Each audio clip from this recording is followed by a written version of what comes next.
So I wanted to make another video to kind of show you how to age hands. I just wanted to give you like a different perspective and angle on it, since before it was kind of from this angle. I wanted to give you one that was like a little bit flatter, and also that's a little bit farther away, so that way you can kind of see just how much makeup you might need to put on just to make something read at a distance, since that's a lot of what we do at theater or in theater.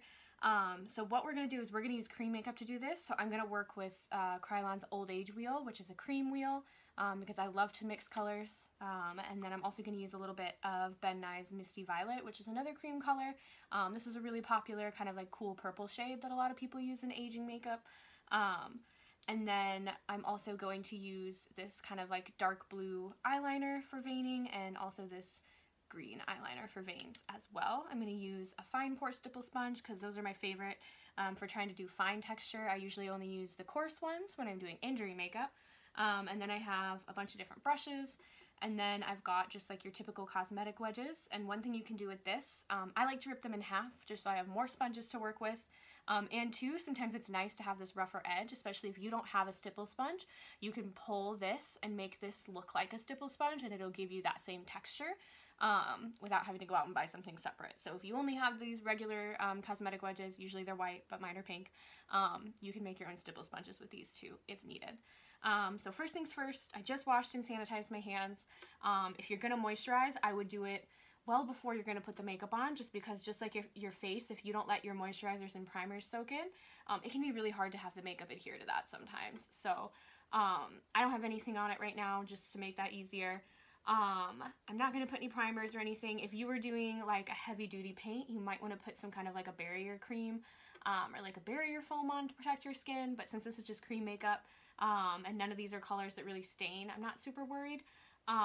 So cream makeup on its own, if you don't set it with a powder, obviously it's going to wipe right off, but you would set this with a good setting powder. Whatever you use on your face is fine. Whatever age makeup you use on your face is fine. I really recommend using a setting spray. I really like Krylon's Fixer Spray, Ben Nye's Final Seal, Mayron's Barrier Spray. Urban Decay's All Nighter is pretty good.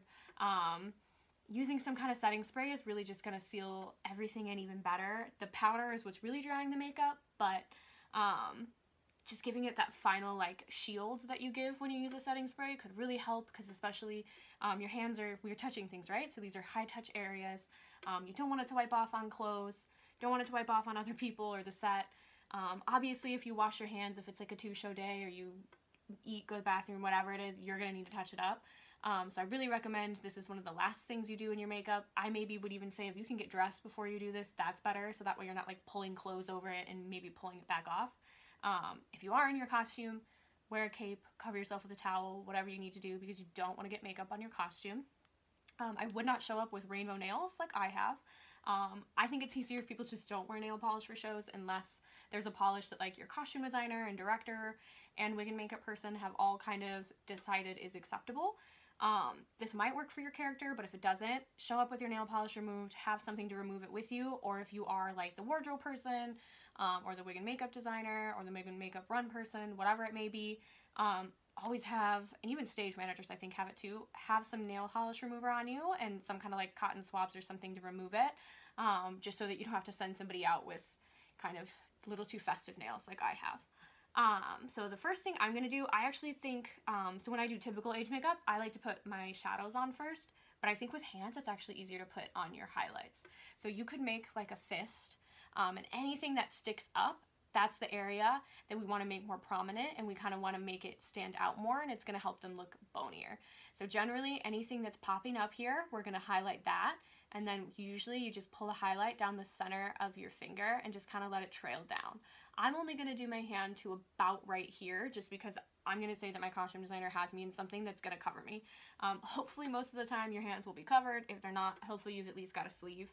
I've never had to age up someone's arm again. That's probably more like a film thing, but for most theater, do the back of your hand. I don't even really think you have to worry about the insides, unless you're specifically like going like this constantly, but I think having the backs aged is enough to kind of sell the idea that you are consistently old from head to toe. So the first thing I'm going to do is I'm going to take some of my highlight on a small brush. So I'm just going to use pure white because my hands are pretty pale, and I'm just going to kind of take this and pull it straight down the center And so hopefully, because this is so bright, you'll be able to see it. And so I put things on kind of rough at first, and then I go back and I blend them out after. I just think it's easier to kind of get everything on there, kind of survey the situation essentially, and then go in and blend as needed. So I like to apply highlights, blend that out, and then apply shadows, and then I'll do my like stippling and vein work. I don't recommend applying your like highlights and shadows and then blending, because it could get really, really muddy. So you want to make sure, no matter which way you start, because if you see shadows more easily, apply your shadows first. Just make sure blend one of either your highlights out or your shadows out. Blend that out before you apply the other. Because if you try to blend everything together, especially in such a small area, it could end up getting really, really muddy. And as far as the wrist goes, I usually just kind of like trail it out and just kind of let it like blur and blend away. And you can really like hit, so any bones that you have sticking out, can really highlight that. It's really similar to everything we did on your face and on your neck. It's just a little bit different, or might seem a little bit different because it is on your hands. Okay, and so once you're kind of in a place, and you can already see that's already kind of starting to pop pretty well. So once you're at this point, you're going to want to blend it. So I'm going to use like a shorter rounded blending brush, and then to blend these lines out without losing the intensity and the shape, I usually just kind of pull it back and forth, and that's going to give you like that nice blended line. So you don't have to apply a ton of pressure, because if you apply too much pressure, it might blend it away. But if I'm just kind of really lightly like buffing it back and forth, or you can do little circles, whatever you have to do to kind of get it to spread out onto the skin. So you could be doing this with alcohol paints if you needed something that was going to be waterproof. But alcohol paints are activated with 99% alcohol, so that could be really drying to your hands after a while. So usually for theater, I end up opting just for cream makeup, and I just make sure I set it really, really well. Because if you're doing, you know, if I have to do it twice a day because it's a 2-show day for 5 months, that's really going to hurt your hands after a while. Whereas usually if you are old in like a film or something, maybe it's like a few weeks of it and you're done. So kind of keep in mind what it is that you're doing when you're making these decisions. Okay, so now that I have my highlights on, I can use those as a guide to where my shadows need to be. So basically anywhere that there's a highlight, just like when we do our regular age makeup, we need the shadow. So I usually try to just pick like one side of the parts that I have popped up with the highlight to help it pop up, and then you're gonna pick like one side. Usually I'll put it on the inside of all my fingers, but you kind of pull one side up more than the other. And you'll kind of see as you're doing it, I feel like you'll see like what looks realistic and what looks right, as opposed to like what looks like your hand is covered in too much makeup. So I usually start with a little bit less, and I build it and intensify it as I go. And then I do like to kind of go in anywhere that I already have wrinkles in my skin. I will definitely go in and intensify that. And then same around like your cuticles and things, I like to dirty that as well, and a little bit on the sides of the hands. So I'm gonna mix up a color that's like a little bit of like a taupey brown with a warm brown, with kind of like a warmer purple, to kind of start with that. I feel like with age makeup, you do usually want to have some kind of like a reddish purple in there. The warmer your skin is, the warmer the color that your skin can take. The cooler your skin is, the cooler the color can go. But I feel like having some kind of like red or purple kind of makes it look a little bit more alive and less like leathery, because if you use too much like orangey kind of tones or brown tones, it can either just look like dirt or leathery. But I feel like having that little bit of red or purple kind of gives it more of like a blood tone sort of a look. So again, I'm just gonna kind of pull this right next to my highlights. And so you really want to focus it on like the lower part of your hand first, and then we're going to kind of build and see where else I need it.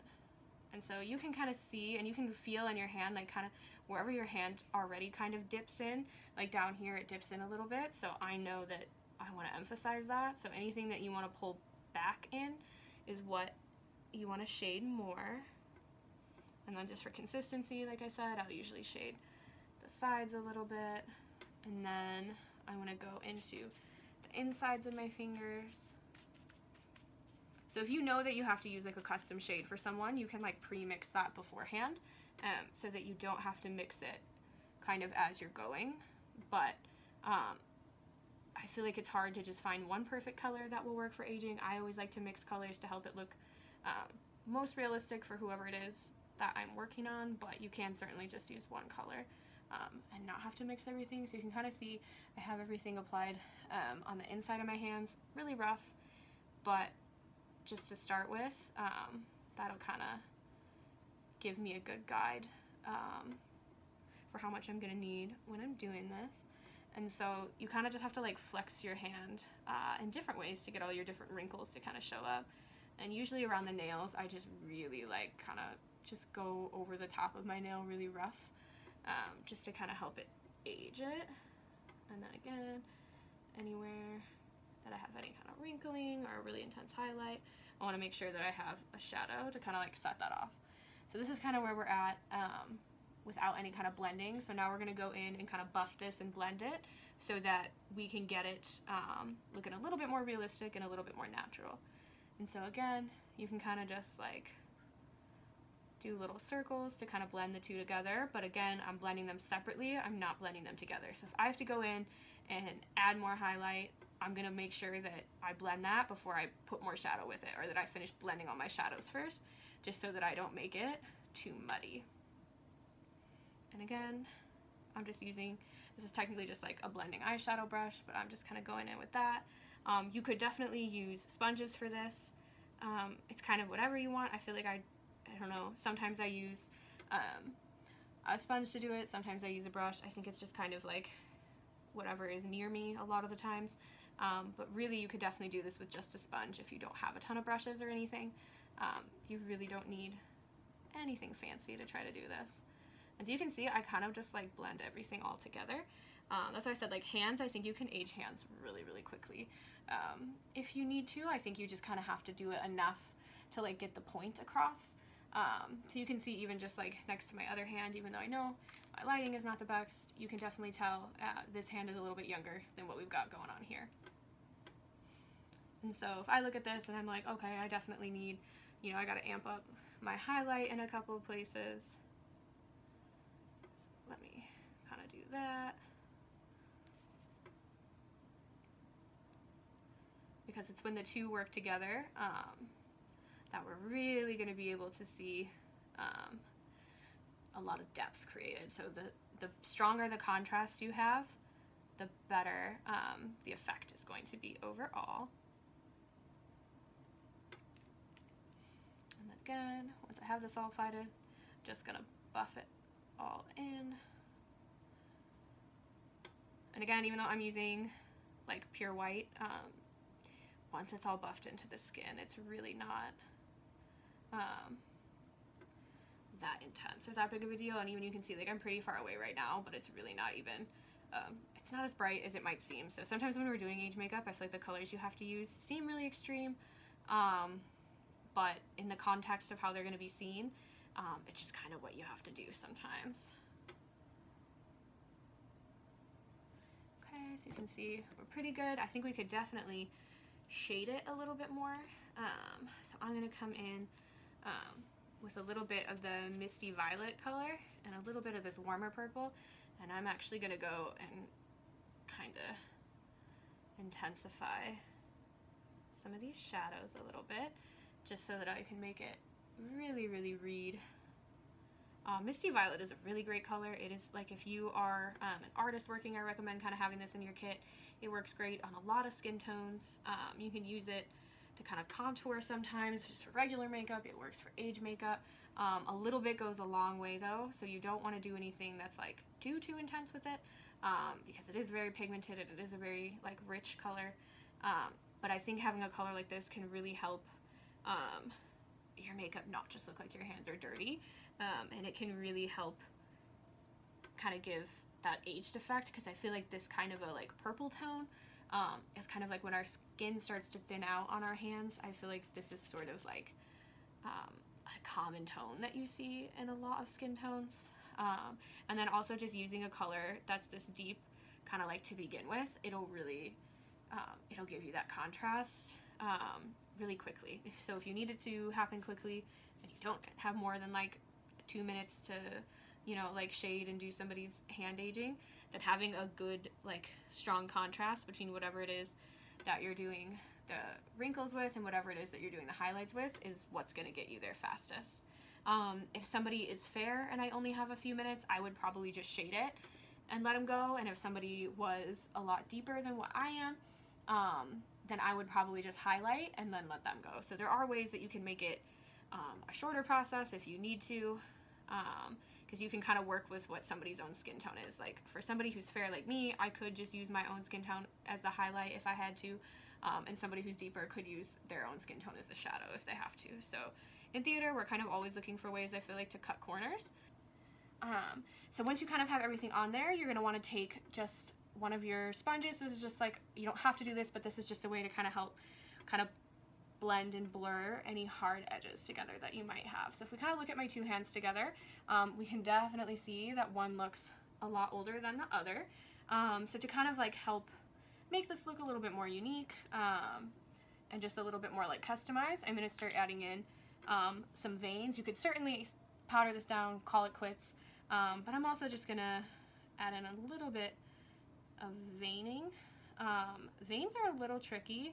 I admit I'm not the best at them, but you can kind of have a little bit of fun with it and kind of just draw them in. So you could do your veins first and put them on heavy, and then go back and draw them in. This is something that you may not see totally from stage, but it's a kind of cool effect, especially I think for anybody who works more in like film, or if this is for like a photo shoot or something. I think that the veins can really help it look a lot more realistic. And then just like I just did, you can kind of blend and blur them together. So that's a little tricky to see, but you can kind of see that adds just a little bit more texture to it. You could go in, so this was just with the blue one, I could go in with the green, and we can add a little bit more and kind of branch it out. Veins though can get really fake looking really quickly, so just be kind of careful with that. You know, if it's supposed to be more theatrical like this, drawing them on top of everything, not the end of the world. If you really want it to look realistic, doing it beforehand and then layering everything over it might actually be a better option, just so you can make sure you're really like mirroring and following what somebody's actual veins look like. But you can see, and I'll take obviously close-up pictures of this to put with it, but you can see the two hands together. My hands are pretty bony to begin with, so it's a little tricky to see the difference, but I think you can definitely see this one looks a little bit more aged than the other one does. And if I want, I can add some kind of like age spots and things. So I can take my stipple sponge. Now I'm going to take this into mostly just like the warm brown color, not necessarily that purple. And then if I want to make it more prominent age spots, if I put the sponge down and kind of like twist it a little bit, that's going to give me a more intense kind of a color. But if I'm like, oh, that's too much color in one spot, you can just kind of keep pulling this over it, and that can kind of help it break up. So if you feel like this is giving me too much color, don't apply as much pressure or blot some of it off before you apply it. But generally wherever you apply the most pressure is where you're going to see a little bit more color. So if you end up feeling like you did a little bit too much, because we haven't set anything yet, I can really easily just kind of undo what I just did, and then it's gone and I don't have to worry about it. So I think that's one thing with makeup. A lot of people get really nervous to do their makeup and apply their makeup, but it's all removable.